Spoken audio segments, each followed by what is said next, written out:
Okay, I wanted to share something in terms of 1 Samuel chapter 4, beginning with this word of Ebenezer, as I was listening to something about not just this, but this word Ebenezer, and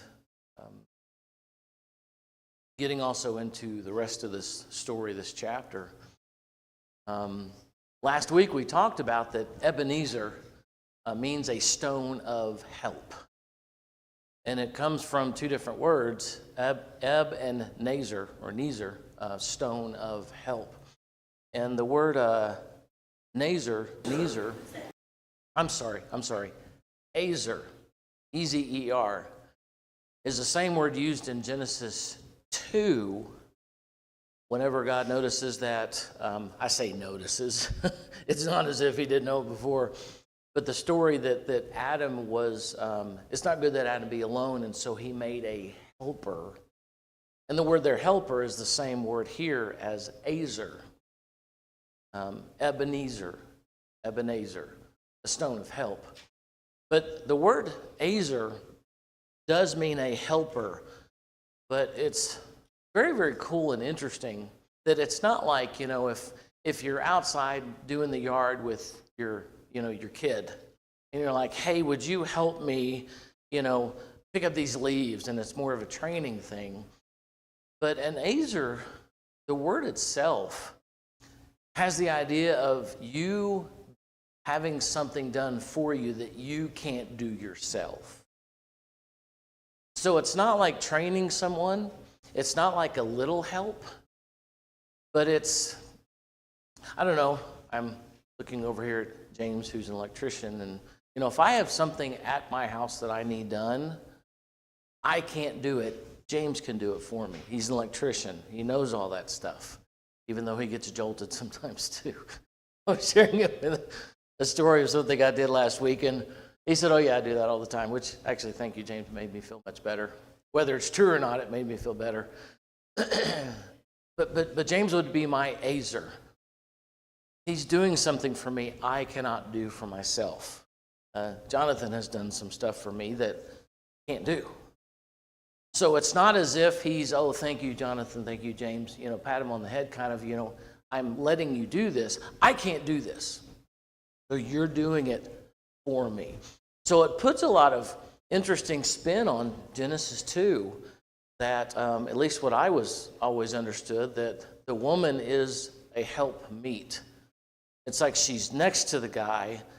He could do it, but God gave her to kind of supplement. There's no supplement.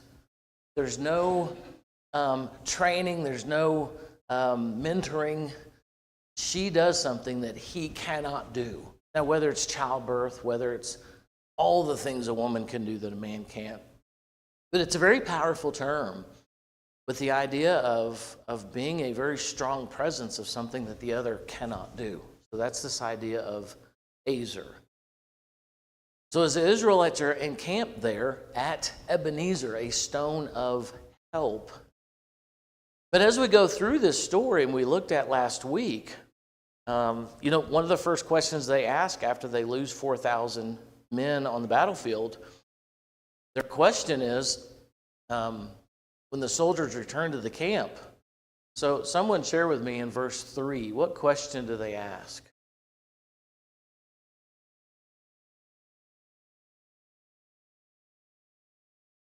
Why did Yahweh bring defeat on us today before the Philistines? Let us bring the ark of Yahweh's covenant from Shiloh so that he may go with us and save us from the hand of our enemies. And as we continue with the story, it's never necessarily stated, but what does it seem like they did not do, Israel, regarding these battles? It's kind of implied or inferred. It's not directly stated.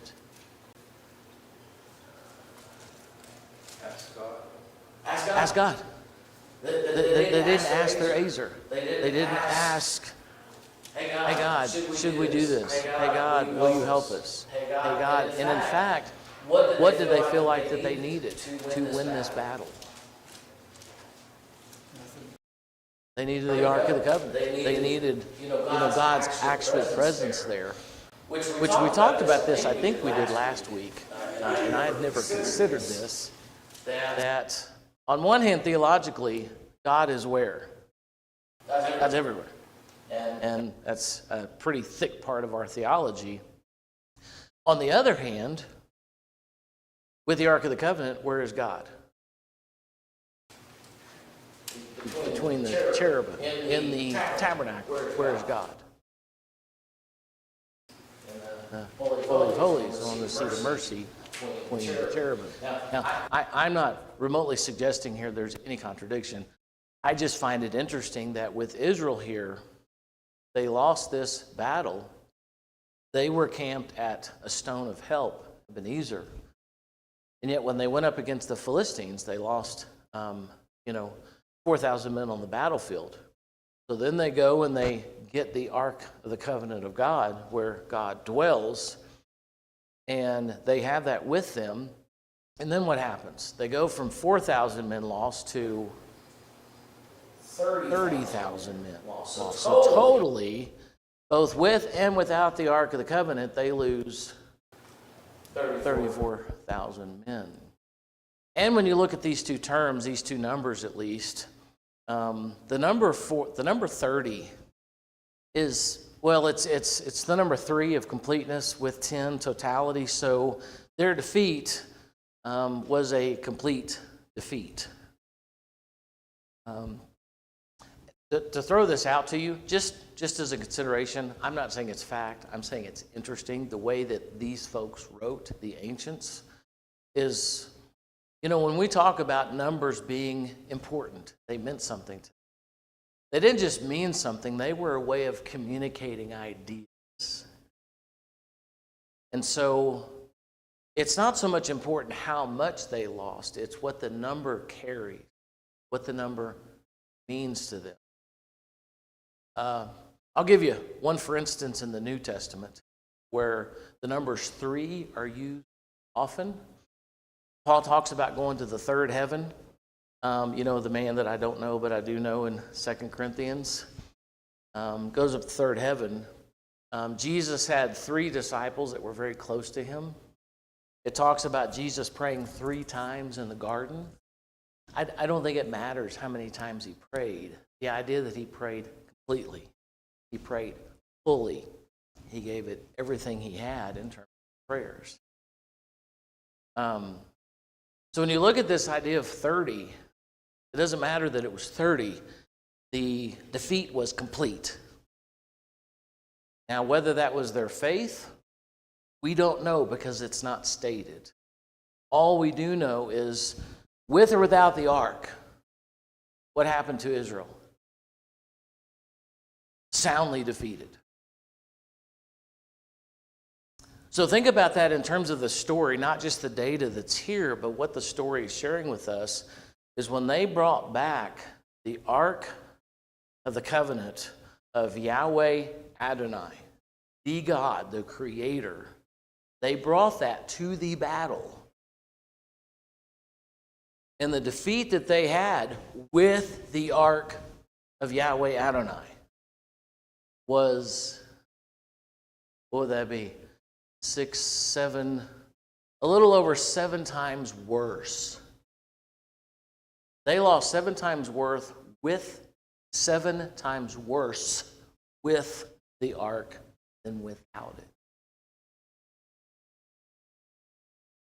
So what would our narrator here be sharing with us about Israel right here with this happening? Oh, and before we have that question, also notice how the Philistines react to this in verse 5, 6, and 7. How did they respond to the ark of Yahweh Adonai coming into the camp of Israel? Yeah, we're done. This is over. They have their Elohim, we have ours. Theirs is stronger. We're done. It's over.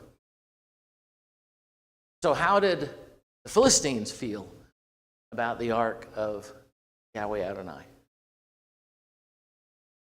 I kind of just answered it, but how did they feel about it? Their God is stronger than our God. Their Elohim is stronger than our Elohim. We're done. But as Philistines, verse 9, be strong, Philistines. Imagine, this kind of what was that speech, the Notre Dame, win one for the Gipper thing. Let's go, Philistines. Be men, be strong. Let's do this. And we do not want to be subject to the Hebrews as they have been to you. Be men and fight. So they did. The slaughter was very great. 30,000 foot soldiers. And the ark of God was captured. Eli's two sons, Hophni and Phinehas, died. And then we get into the story, of course, of Eli and his death. His sons, Phinehas' son is born, Ichabod.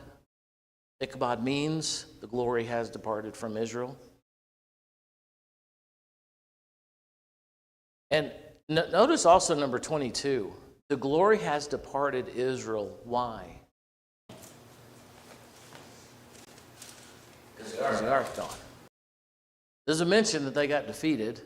How many men, if you can wrap your mind around this, take this necessarily out of a Bible story, how many men did they lose? 34,000 men. When we first moved here, there were people were there, and they almost lost half of Idaho Falls. Men gone. Imagine what that battlefield must have looked like. 30,000 men, foot soldiers, gone. So you come back without dads, sons, cousins, grandfathers. Well, I don't know how many grandfathers would have fought. So, any thoughts on this story as we just went through it? On really anything? Well, they seem confused about why they keep losing these battles, but they understand that at least at its root, God's glory is departed. Yeah. They at least recognize that and connect those dots. But even then, it seems like they don't know. And I mean, right here, the story doesn't tell us, but later on, once you get to Samuel coming on the scene, you find out that he's asking them to return to the Lord and to do so with all their hearts, suggesting that during this period they weren't. And of course, we know they still had the Asherah poles and all the other gods that they were serving. Right.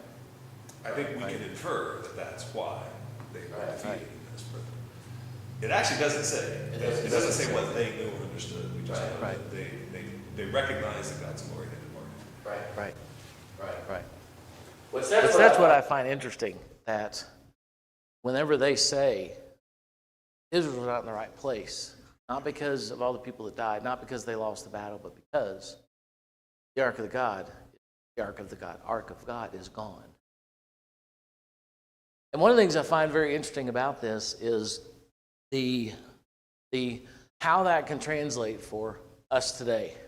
And be a little cliche here, that they didn't even care about the ark of God until what happened. Till 4,000 men died. We don't care where it is, what it's doing. Well, I say that, I'm inferring that too. I don't know that. But they lose the battle, and then somebody's like, hey, get on the phone, somebody find out where it is, and get it here. Because apparently we're not going to win this stuff without the ark of God. So they get it there. And how do they respond to this ark being in their camp?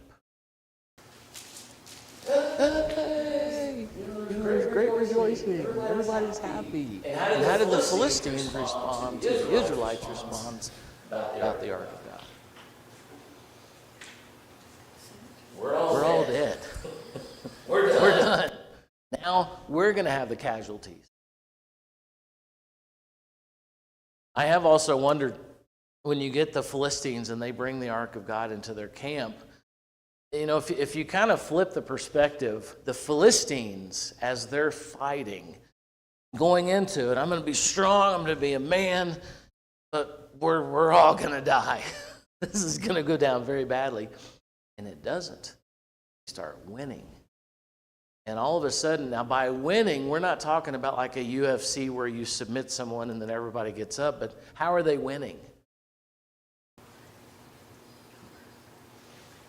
They're killing people on the battlefield, slashing throats and swords, and they're killing people. Men are dying on the battlefield. And as they go through, and again, I want you to kind of put this in perspective. As they're going through on this battlefield, what are they leaving behind? 30,000.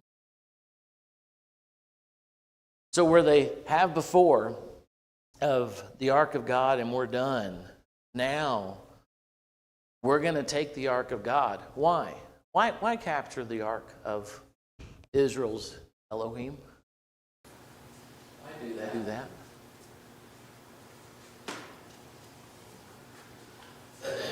Well, it has a history. Yeah. It's gone before them in battle before, and they've won lots of battles. And the Philistines recognize it. They say that their God is the one that defeated the Egyptians, that brought all the plagues, that did all of these things. And they recognize the ark as essentially the symbol of their God. And so, with the history that it has, they're afraid. Which is kind of interesting, something that kind of unifies, it seems, Israel and the Philistines is they both view this ark as the seat of power. Now, for Israel, and they kind of go through these patches of being mono and polytheists, but whenever they are monotheists, and by that I mean they still worship Asherah and Baal, but whenever they got off that, then they're monotheists. And when they are, they see this ark as the seat of God, the seat of their Yahweh. And so whenever we go in, we win because we have this ark. And our Yahweh is with us. We're good. We're strong. But to Doug's point, whenever you look in chapter 4, it seems as though you have this very interesting division. We're not going to fully give ourselves to God, because Samuel walks in and he says, man, you guys got to make a decision. Kind of like what we find in Judges. But we can still be a little divided as long as what? Go get the ark.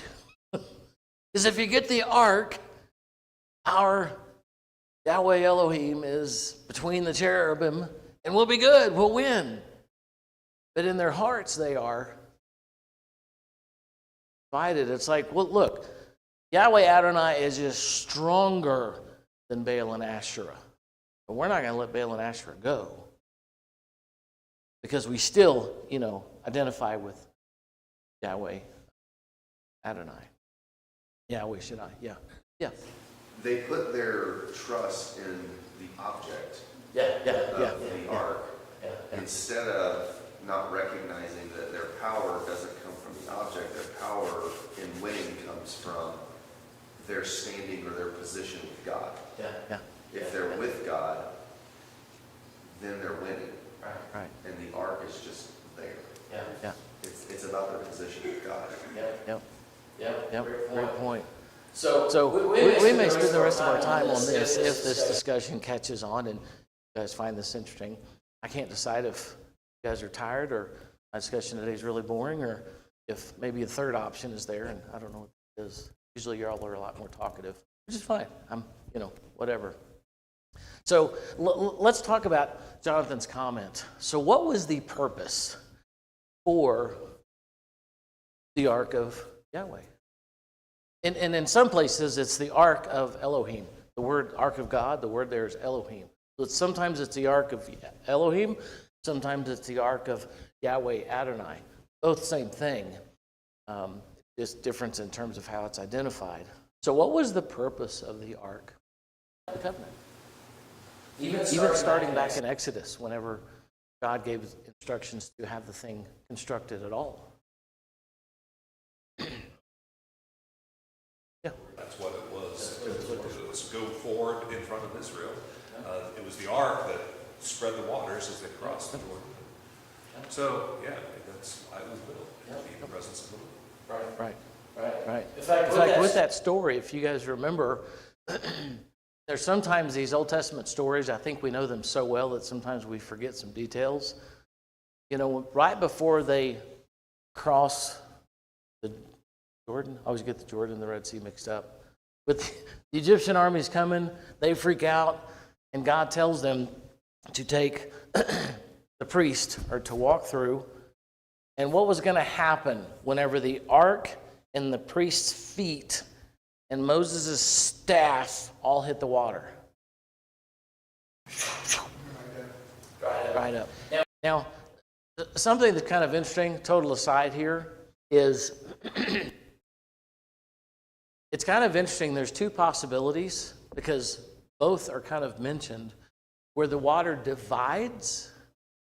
But it also mentions there in Exodus that the wind of God, which we looked at this about a year and a half ago, the wind, the ruach, the breath, the spirit, all the same thing, blew the water.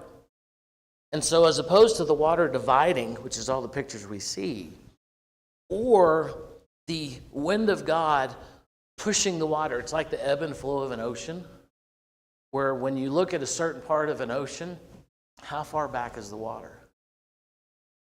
I mean, it could be a long way away, and the next time you look, it's right up there hitting the rocks. So as opposed to the Jordan dividing, God pushed the water with his wind, with his breath, with the Spirit, and you get this big old empty space. You see the difference I'm making? As opposed to being this big wall, the water is pushed by the wind of God. There's nothing there for us to talk about. I just found that interesting how that is described. So as the ark of God goes in front of Israel, they're freaking out. The Israelites or the Egyptians are coming, but the ark literally touches the bank of the water, and the water moves. And the whole purpose of the ark is in the tabernacle. That's where God's presence is. Yeah, Claire. Yeah. Crossing over into the Jordan, Yeah. not the Egyptian army, not the Red Sea. Which one was it? It was the Jordan River, because they were in the wilderness and they had the Right. tabernacle. Okay, so it was Jordan. It was the Okay. Jordan River. Okay. Yeah. Always get those two mixed up. So it was the Jordan. So I think there's a really interesting conversation for us to have here, that was the glory of the Lord by design on and within and around the ark. And it was. And it wasn't something Israel did. It was something that God did by design. He put his presence in their mind on this ark. He built it. He gave the dimensions. He gave the people that were going to make it, design it, build it, had priests to carry it only. You remember the whole story of what was his name? That's not Uriah. Uzzah? You know, when the ark starts to fall, and Uzzah does it and dies, and that whole story. So God's image is here. His image, presence, all of it. But how easy is it for us as humans to take something that God has done and made and created, and now for them, we can be divided in our Godness, our Elohim. Yahweh's greatest, but we're still going to identify with Asherah Baal. And then we lose a battle, and what do we want to do? Somebody go get the ark. We can be divided, but we're going to go now call on Yahweh and be now we're going to be monotheist, because why? We got 4,000 people that are dead. So, God, we need you now. Come on, God. We need as, and I really appreciate Jonathan's point, it's where were their hearts? They were tritheists, if you will. Had 3 different gods they were kind of doing. But we now have people dead. We want to win this. And what was one of the reasons why they wanted to win this battle?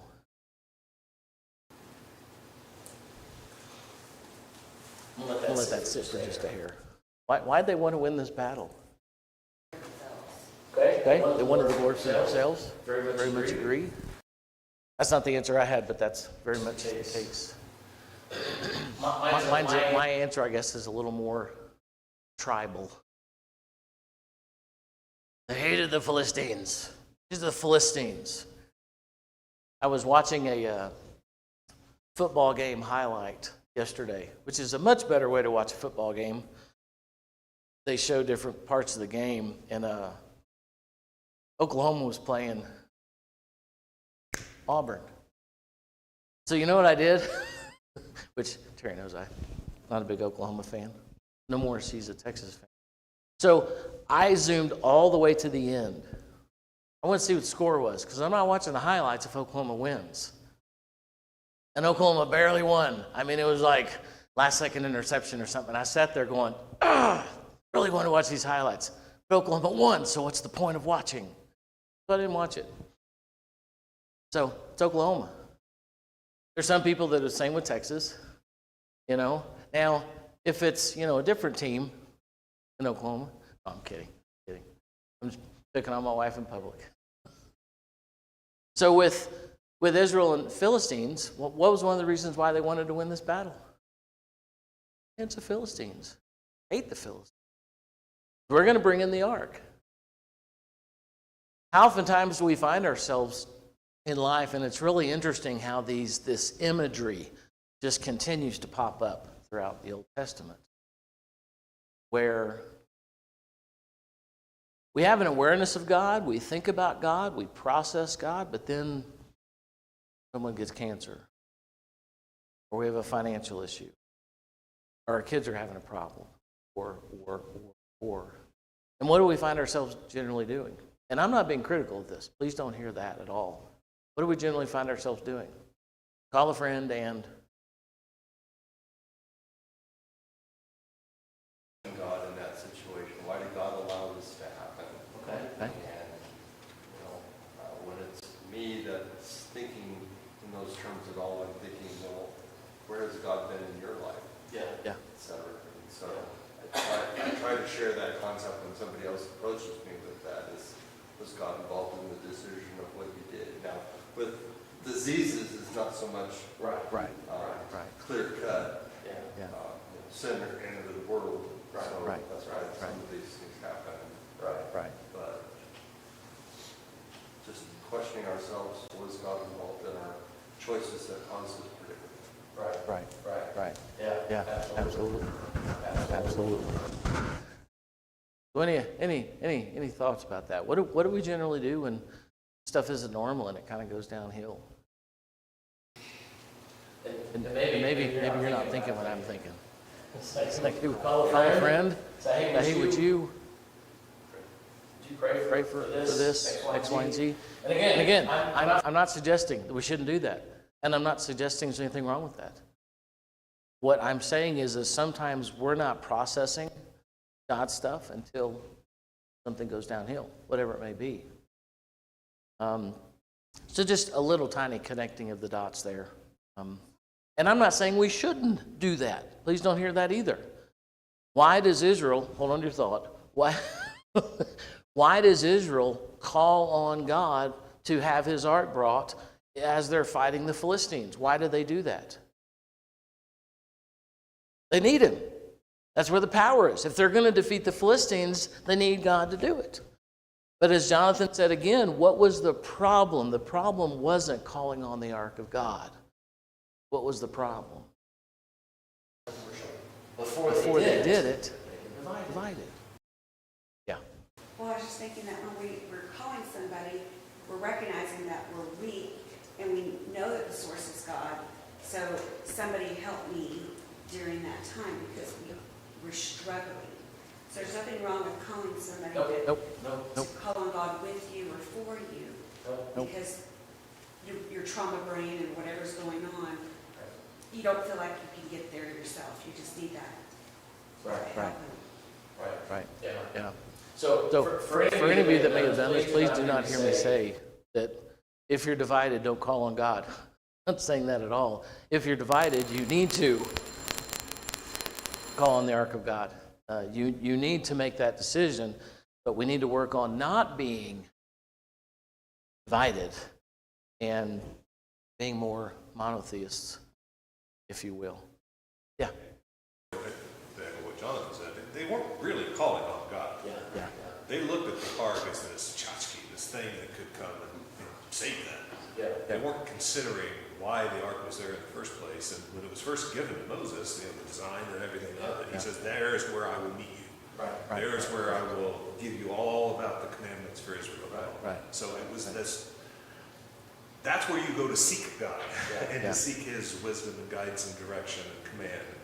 And they didn't do that. They just put the ark out there and assumed God was with them. But Yeah. the whole point was to go and seek God, Yeah. Yeah. and seek His presence. Yeah. Yeah. Absolutely. Any other thoughts about that? To me, I personally think this is a really, really cool discussion to have in terms of how we process life when it's both difficult and it's not problematic. If it's not problematic, do you have the ark of God in your heart? Is God there? Or is He generally there whenever you have a problem, you have the Philistines in front of you, you're like, oh, what does that the young kids say? Oh, snap. God, help, hello, let's go. Now, once the Philistines are defeated, then what are we able to do? We're just going with life. Hey, Baal, hey, Asherah. God, I need you whenever Philistines are here. But otherwise, you can go on ahead and fix the world. Yeah. Forget your Sorry.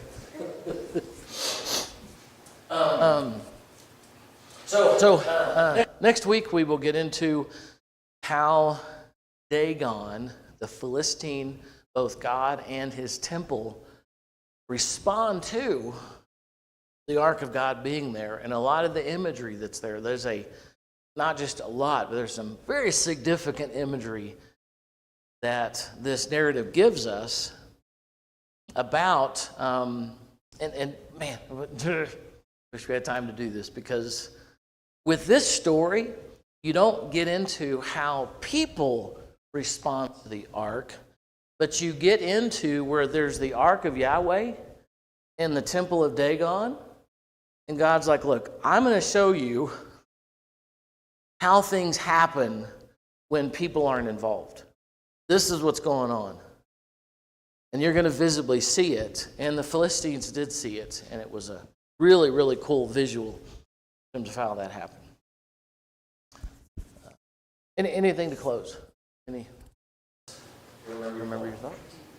I was just thinking that the Old Testament is such a great teaching tool of how we as humans find God, lean on someone else, Get lean on distracted. ourselves, and then Yeah. find God again. And it's just a huge, flipping of human nature of what we do. Yeah. And we have to have God in our lives Yeah. consistently. So that's a great place to close because for any of us, whenever we get distracted, whenever we get our thoughts on worldly stuff, and when I say worldly, I don't mean sin, I just mean stuff happening. And whether it's on a Sunday, whether it's when problems come up, whatever it is, we need to recognize that part of being human is this pendulum swing where we get distracted. There's no way to live your life on this line of Yahweh Elohim, Yahweh Elohim. I'm just going to be straight, and I'm going to stick in there. You're going to get distracted because we're human. But part of the grace of God and the mercy of God that helps us is See, if Israel here, again to Jonathan's point, if Israel would have gone to God and said, man, we've been distracted, we've been divided, it really has nothing to do with the Philistines. We want to repent. And we want to be your people again. We want to be Yahweh's people. So whether it's the ark or whatever, we want to be back. Can you help us with the Philistines? Be authentic. Repent. Come back. Put away the Baal. Put away the Asherah. We want to be Israel, God's people again. What would have happened in that battle? I mean, they might have not even had to fight it. Like Jericho, walking around, obeying God. It's done. It's over. But that didn't happen because they were divided. And as a result, they lost 30,000 people. We don't have time for it. And y'all are probably done. But really, really cool stuff about that as well. All right. Well, thank you for your comments.